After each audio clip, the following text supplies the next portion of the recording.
combine chemistry with art, a fun and useful craft, soap making. So how is soap made? We've been using it since birth, yet most of us have never thought about this question. The main points I will be speaking on are 1. What is handmade soap? 2.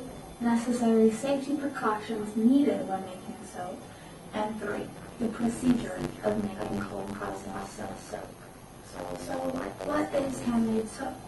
In order to understand this, we must first know what saponification is. Saponification is the chemical reaction between an acid and a base.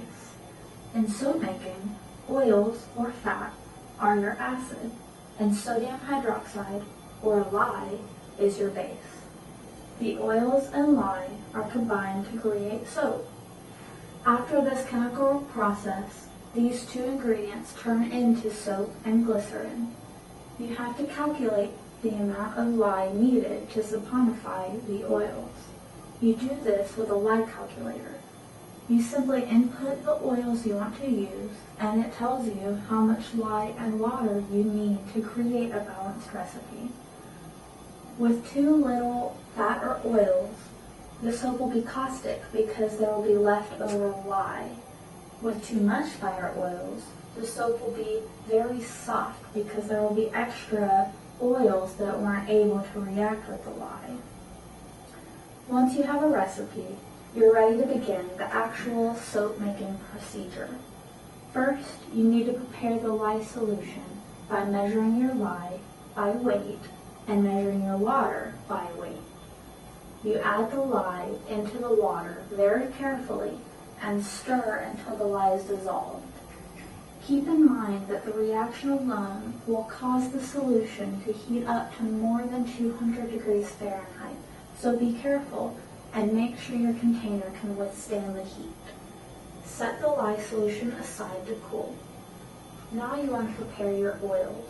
Weigh out your oils into a large bowl or pot and slowly melt them until they are liquid. Once your lye solution cools to about 100 degrees, you can slowly add it to your oils. At this point, you want to mix the ingredients until they are emulsified and will no longer separate. Many people choose to do this with a stick blender to expedite the process. When the soap batter begins to thicken, it is called trace, and you're ready to add any additives that you might want to use. This may include colorants or fragrances or even essential oils. Once this is done, your soap batter is ready and you can pour it into a mold. After a few days, the soap will harden. At this point, you can unmold the soap and slice it into bars. Once you cut the bars, they have to cure for a period of 3 to 6 weeks. It seems like this is a long time, but during this cure time, it allows your soap to become very solid and very mild. The longer you let your soap cure, the lower the pH will be, and your soap will be more balanced and mild. So now that you know how to make soap, what are the benefits of making handmade soap? Well, the first one is knowledge of the ingredients. This is really important because if you know exactly what you're putting into the soap, you know exactly what you're putting onto your skin. So you can make sure there's no harmful chemicals or anything you might be allergic to in your soap. The next benefit of handmade soap is mildness. This soap can be very, very mild and is perfect for sensitive skin and can even be used on infants. The third benefit is customization.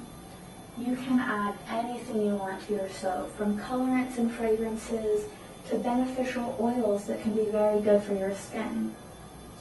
So I hope you've enjoyed this presentation of the process of soap making.